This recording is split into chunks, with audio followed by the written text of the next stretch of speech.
es uno de los mayores intelectuales de la Argentina, tiene muchísimos libros publicados, pero no es demasiado conocido porque no aparece demasiado seguido en los medios. El año pasado estuvo en este programa por primera vez y ahora volvimos a invitarlo por un nuevo libro que acaba de publicar, donde habla de todo, habla de su vida, de sus intereses, de las cosas que lo marcaron, de los libros que leyó, de sus opiniones políticas, en fin, de todo un poco, y con él vamos a hablar. Ahí lo presentamos. José Emilio Burucúa es historiador del arte, crítico y escritor. Doctor de la Universidad de Buenos Aires, miembro de las Academias de Bellas Artes e Historia y profesor en distintas universidades. En 2016 recibió el premio Konex de Brillante. Es autor, entre otros títulos, de La imagen y la risa, Cartas norteamericanas y Cartas berlinesas. Excesos lectores es su último libro publicado. Bueno, señores, acuérdense, José Emilio Burucúa, le vamos a decir Gastón. Sí. La última vez que estuvo acá explicó por qué. Explícalo cortito por si alguien no lo vio, porque que entienda por qué dos nombres. Era un nombre que me quería poner mi padre y no estaba en el santoral, y entonces así, me puso el mismo nombre que él. Te puso el nombre de él, pero siempre te dijeron Gastón. Sí, así es. Pero de todas maneras los libros los firmás como José Emilio. Y sí, por cuestiones de currículum.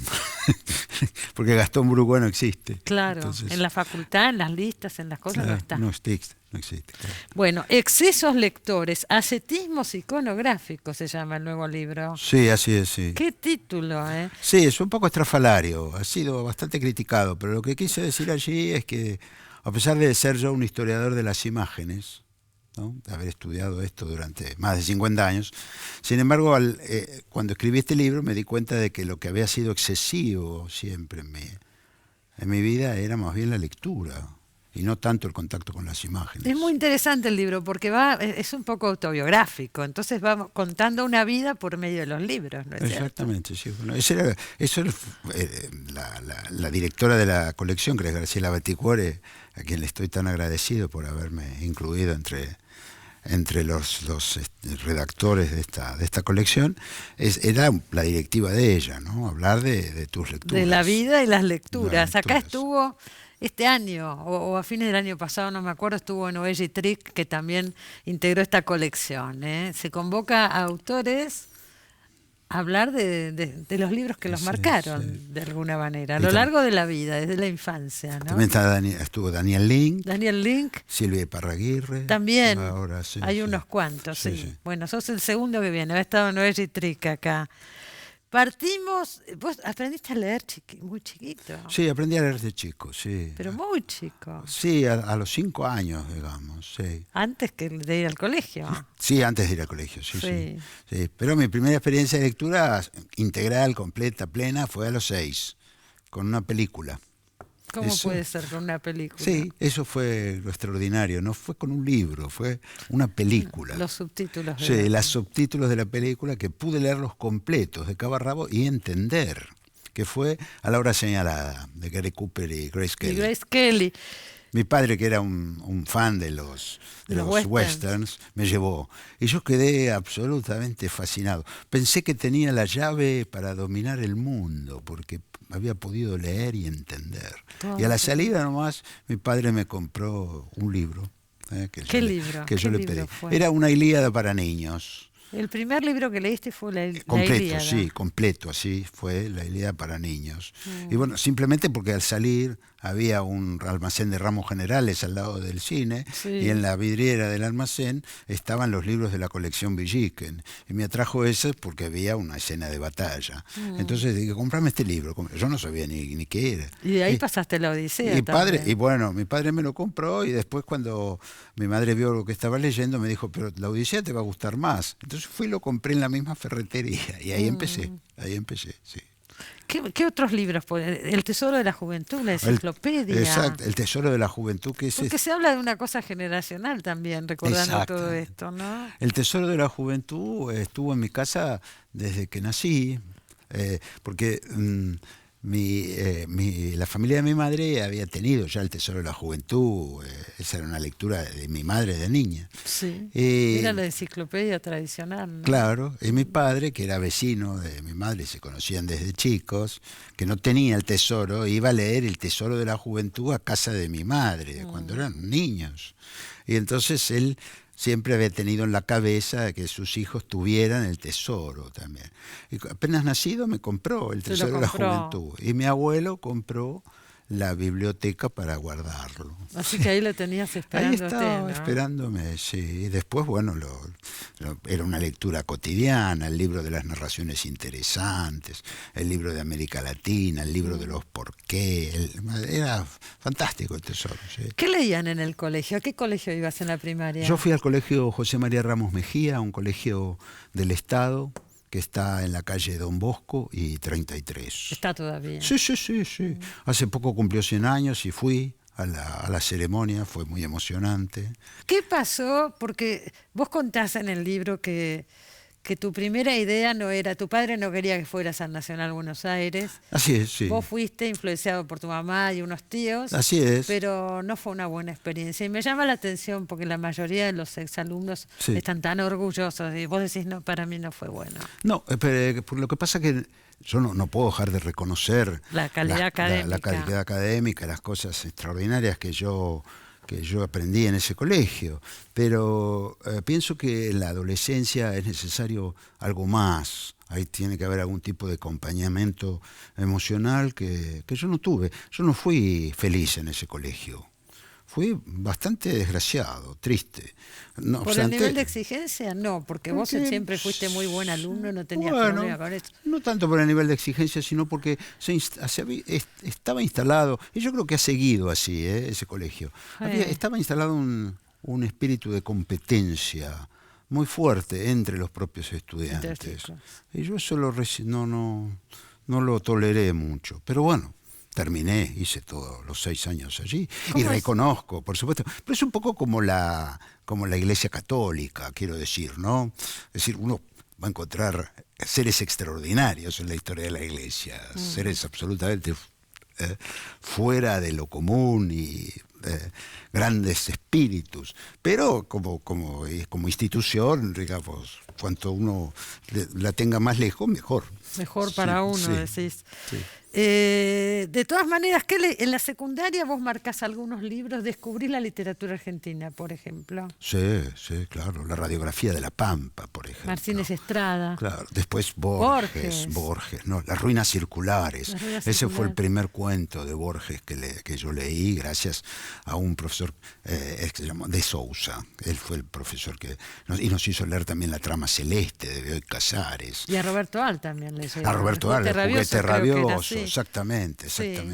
Y eso fue, y también, por ejemplo, los podríamos llamar los argentinos del 19, Facundo. Por ejemplo, yo recuerdo que de Facundo, el profesor, que era Delfín Garaya, nos hizo una presentación tan extraordinaria, sobre todo el capítulo 5 del Facundo, que nos hizo ver hasta qué punto era cinematográfica la presentación del personaje, ¿no? Pues no se nos dice que es él, ¿no? Y se nos cuenta toda esa historia de cuando lo persigue el tigre en los llanos de La Rioja y que él se tiene que subir a un árbol y está a punto de caer, pero una partida logra salvarlo del tigre y él es el que lo mata, y es Facundo. Entonces es una presentación fuerte, extraordinaria. Y ahí, bueno, esa figura fascinante de Sarmiento. Y después todos los poetas, Guido Spano, Legario Andrade, todo eso, y la gauchesca, el Martín Fierro otra vez, y Rafael Obligado, que me atrajo tanto, el Santos Vega, ese romanticismo gauchesco. Toda la gauchesca te atraía. Sí, extraordinariamente. ¿Tu padre era médico? Sí, así es. Sí. ¿Y estudiaste medicina? Empecé a estudiar medicina, sí, pero no soporté. No soporté porque era muy autoritario eso. ¿La facultad de medicina? Sí. ¿Qué la época era? No tanto. A ver, ¿qué año era todo esto? En el 64. 64. Claro, antes del golpe. Sí, no. decir, la Facultad de Medicina yo creo que sigue siendo bastante autoritaria. Sí, me da la sensación, sí, porque forma parte de la mentalidad del médico. En aquella época, y yo no lo soporté eso, ¿no? Porque había cosas, yo recuerdo, era estudiante de anatomía y el profesor me preguntó a partir de la inserción muy pequeña de un músculo, de qué músculo se trataba. Sí. Y yo dudé no me acuerdo, en el cual dije, no, debe ser el primero. Y dije el primero, me puso un 0. Y a la clase siguiente me hizo la misma pregunta y dije, no, es el otro. Es obvio. No, y me volvió a poner 0. ¿Y cuál era entonces? No lo sé, porque yo le pregunté y él se negó a contestarme y ahí fue un poco violenta la cuestión y bueno, yo me fui. Pero y dejé la carrera. Y sí, porque no soporté esa... Y eso que Pero eso era normal, porque uno puede decir es un profesor... No, eso era normal. Eso era normal. No se discute nada de absolutamente. Pero yo recuerdo haber visto profesores que tomaban examen de espaldas en la Facultad de Medicina. Sí, absolutamente. Mi padre era profesor de esa facultad. No hacía eso. Era muy estricto también. Mi viejo no hacía eso. Pero era un hombre muy autoritario. Y bueno, parecía que el sistema... Y eso yo pensé, voy a hacer, como diría Rafael Obligado, una pampa doliente sobre la pampa argentina. Entonces no quise y bueno. ¿Y tu padre, que era autoritario, qué dijo cuando dejaste medicina? Pero mi padre fue otro hombre. Es una cosa increíble.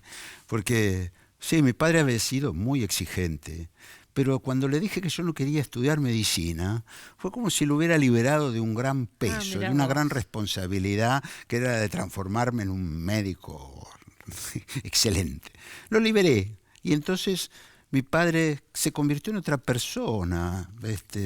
Fue como un gran amigo que tuve a partir de ese momento. Sí. Fue positivo en todo sentido. Absolutamente, sí. De todas maneras, yo siempre pienso, ¿no? Varias veces hice el intento de estudiar medicina de grande. Bueno, porque siempre me atrajo la medicina y sigue haciéndolo. Pero no fue posible por ese clima que no lo aguanté.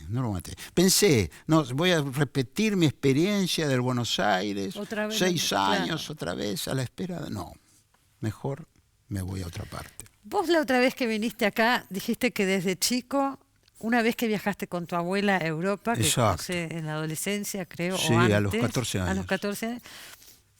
Viste que tu camino era la historia del arte. Sí, me gustó, me encantó, me fascinó. Y a partir de ahí seguiste con todo ese mundo. Sí. Y te dedicaste a la historia del arte toda tu vida. Es como tu interés principal. Y digamos. Ha sido mi profesión. Es tu profesión. Sí. Y es un mundo que me cautiva siempre, ¿no? Pero el atajo para llegar a eso han sido siempre los libros. Los libros han sido necesarios para poder interpretar y conocer mejor el mundo de las imágenes. Bueno, vos dijiste también acá en el programa que la imagen sin texto sola no sostiene la idea, el mensaje, lo que quiere transmitir. Sí. Hace falta una explicación en la mayoría de los casos. Yo creo que sí. El texto es soberano. El texto es soberano. Sí, la palabra es soberana. Sí. Pero a mí me impresiona, más allá de esto, tu interés por tantas cosas, porque leyendo este libro, la ciencia también ha sido un interés tremendo, no solo la medicina. Sí, pero la matemática, por ejemplo. Eso me ha... Son como esas grandes cabezas, pero de verdad, porque tantas disciplinas diferentes. La matemática siempre me atrajo, me fascinó. Y la física, el hecho de que haya todo un sistema matemático que permita hacer una explicación del mundo físico, eso siempre me ha parecido una de las pruebas más extraordinarias de la racionalidad humana, que es parte de la racionalidad del mundo. ¿Y qué carrera estudiaste cuando dejaste medicina? Estudié matemática. ¿Ah, matemática? Sí, estudié matemática, sí. 2 años, más o menos. Suficiente. No, pero fue lo que pasa que ahí tuve un amor no correspondido. ¿En la facultad? Sí, y entonces dejé. Te iba fácil, te voy a decir, sí, por me iba un fácil. profesor. Ya, pero en la historia, cuando estudié historia del arte, me dije, no, bueno, ya, es hora de sentar cabeza y hay que empezar. No abandonar tan fácil. No abandoné. Sí, ¿Y dónde terminé. estudiaste Historia del Arte? En la Facultad de Filosofía y Letras Filosofía de la y UBA. Letras. Sí. Cuando te recibiste te fuiste afuera, estuviste afuera un tiempo, ¿no es cierto? Cuando me recibí, nos fuimos con mi mujer y a Tierra del Fuego, a vivir a Primero a Tierra del Fuego, claro, sí. Vivimos 6 años allí. ¿Por qué se fueron a Tierra del Fuego? Y era muy difícil acá la vida en Buenos Aires. Fueron los años del 73, 74. Y no la pasé bien yo en esos años. Entonces, vos decís, aparte, vamos a decir esto, que por un libro de Víctor Masú, sí. ¿te convenciste de no entrar en la lucha armada, que estuviste cerca de entrar en la lucha armada? Me Mira, llamó cerca, mucho la atención, porque no te imaginaba nunca. No, yo cerca de... Lo que pasa es que estaba rodeado de gente que lo hacía. Claro. Entre ellos mi propio hermano. Pero yo nunca estuve tentado de hacerlo. Pero el libro de Masú me dio las razones. Elementos. De por qué... No, me impresionaba, porque digo, siempre hay un libro, ¿no? Sí. En el medio de las decisiones. Que fue el libro La libertad y la violencia de Víctor Masú. Sí. Ahí, es decir, yo jamás estuve disponible para eso, pero el libro de Masú me dio los elementos intelectuales para poder entender y explicar y, si se quiere, también justificar porque me resistía yo a eso. Pero bueno, estaba rodeado de gente que lo hacía, a la que yo quería muchísimo. Sí. Entonces, no. Pero nunca llegó a ser una tentación, Cristina. ¿Tu hermano eso. estuvo en la lucha armada? Sí, mi hermano, sí. ¿Vive? No. ¿Pero murió ahí en esa? Sí. Ajá. Sí. ¿Y vos decidiste irte a Tierra del Fuego? Eso es, sí. Pero bueno, nos fuimos y estuvimos allá 6 años. Toda la dictadura prácticamente. En el 79 nos fuimos a vivir a Italia. Claro, después se fueron a Italia. Sí, nos fuimos a Italia. ¿Qué hicieron en Tierra del Fuego? Y en Tierra del Fuego, mi mujer es médica y ahí fue médica y para ella fue extraordinario porque... Qué gracioso, tu mujer es médica. Sí, mi mujer es médica, claro. Sí, y fue la primera médica obstetra que hubo en Tierra del Fuego. Así que tuvo muchísimo trabajo. De esos 6 años que vivimos, hizo ¿Trabajaba ella? 1050 partos hizo. Upa. No, trabajaba yo también. pero bueno, yo era profesor de francés, profesor de historia, ¿sí? Fui profesor. ¿En los colegios? Sí, había uno solo. Es decir, había un colegio técnico, la ENET de Ushuaia, y estaba el Colegio Nacional José Martí. Es dura la vida en Ushuaia, ¿no es cierto? Éramos muy jóvenes y tuvimos uno de nuestros hijos allá, así que nosotros la pasamos bien en Tierra del Fuego. ¿Sí? Y después allá la dictadura no se hizo sentir, ¿no? Era una comunidad muy chica. No hubo un solo desaparecido. Hubo gente de Tierra del Fuego desaparecida, pero que vivía en Buenos Aires y sobre todo en La Plata. En La Plata hubo muchos fueguinos desaparecidos. Pero no allí, a ninguno lo sacaron de allá. ¿No? Es decir que... Y eso es porque, claro, era tan pequeña esa sociedad que había formas de control social, ¿no? Me imagino, claro. Que no hubiera sido realmente intolerable, creo yo, una cosa de ese tipo. Así que fue... Y después hubo un juez que debe haber sido de los pocos que otorgó habeas corpus allí, que era el doctor Corbalán de la Colina. Un gran hombre y que después, bueno, hubo un momento en que los militares lo sacaron, ¿no? Lo sacaron y pusieron a un militar en su reemplazo. ¿A un militar? Sí, un abogado naval. Abogado militar. Un abogado naval. Así que prácticamente, figúrate, tenían la suma del poder público, porque sí. Obviamente. Claro, era un capitán de navío que era abogado y que tenía que responder al almirante, que era, o sea, que era la suma del poder público. Sí, bueno, como en todo el país, pero pasa que se veía, incluso eso se veía más. Y a Corbalán lo sacaron, precisamente por un habeas corpus que él dio. ¿Sí? Pero, por eso digo, hasta en ese sentido uno tenía un contacto con funcionarios que hacía que fuera muy difícil, ¿no? Pasar ciertas barreras que acá se pasaron como si nada. Pero se fueron a Italia, después nos fuimos a Italia, sí. En el año 79, pues sobre todo nos ahuyentó la cuestión de la famosa guerra con Chile, entre comillas, que gracias a Dios no hubo tal cosa, ¿no? Pero eso fue muy traumático para nosotros porque estuvimos a punto. Y ahí pudimos ver de cerca el grado de irresponsabilidad y de improvisación que tenía ese gobierno, ¿no? En el principio del libro, vos decís que citás una frase que ahora no me voy a acordar, pero si la tengo, la busco por acá, la tengo. Sí. Pero decís que en general la lectura siempre te dio alegría, satisfacción. En general sí. Y que hay muy pocos casos que te dio enojo, que te dio bronca, que te dio... Sí. Unas cartas que te mandaron tus hijos. No, primero. Bueno, pero ellos tenían razón. Tenían razón los chicos, digo. Pero que te dolieron. Forma parte, digamos, de la... La frase es: nunca me dio veneno la lectura. Parafraseando el proverbio castellano, a nadie se dio veneno en risa. Y te alcanzan los dedos de una mano para enumerar las situaciones en las que leer te hirió profundamente.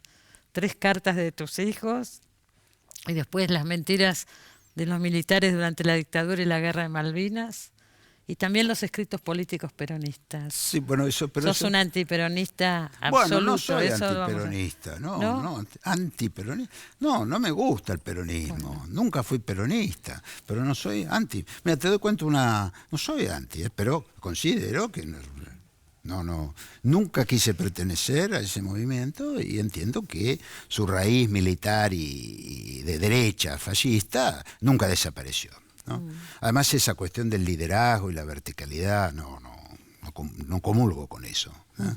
Cualquiera sea la forma que asuma. Por supuesto. Pero yo te cuento una anécdota muy reciente. Hace poco estuve en Senegal, en el África. Sí. Sí, fui porque me fascina el África. A conocer. Sí, exacto. Pero tengo amigos ahí que están en la Universidad de Dakar. Entonces me dijeron, bueno, si venís tenés que hablar de la Argentina. Y yo me resistí al principio. Digo, no, yo no voy a hablar de la Argentina porque para hablar en la universidad hay que haberla estudiado en el marco de la academia, digamos. Yo yo he vivido la Argentina, me he alegrado, he padecido, pero no la estudié. Entonces no, vos tenés que hablar. Y bueno, finalmente entonces estuve estudiando, leí mucha bibliografía reciente sobre la historia argentina y finalmente di una clase sobre la Argentina del siglo XX. Y bueno, cuando terminé, una mano se levanta en el fondo y me dice, pero usted, profesor, ha dado una visión benévola del peronismo. Entonces me dice, pues yo tenía entendido que Perón había sido un dictador. Y yo, en lugar de ir y darle la mano, digamos, porque en muchos aspectos coincido con esa visión, me puse a defender al general Perón tratando de mostrar que no había sido tal. Le dije, no, pero mire que su origen era democrático. Y yo me veía a mí mismo asumiendo esa defensa y decía, pero qué cosa loca, debe ser el hechizo de África que me ha... Pero no. El hechizo de África. Lo que pasa es que sos una persona que tratas de ser equilibrada. Claro, y bueno, quise ser un buen historiador. No vayamos ni para un lado ni para el otro. Y bueno, y así fue. Esa es la visión. La visión, según este alumno africano, dice, pues yo había leído que... Después le pregunté, ¿y usted qué leyó? ¿Qué fue lo que leyó? ¿Y qué leyó? Y él había leído un libro de Gustavo Gabriel Levene sobre el peronismo. Bueno, era sobre historia argentina en general. Pero claro, terminaba en el peronismo con una visión bastante negativa, ¿no? Y eso es lo que había leído.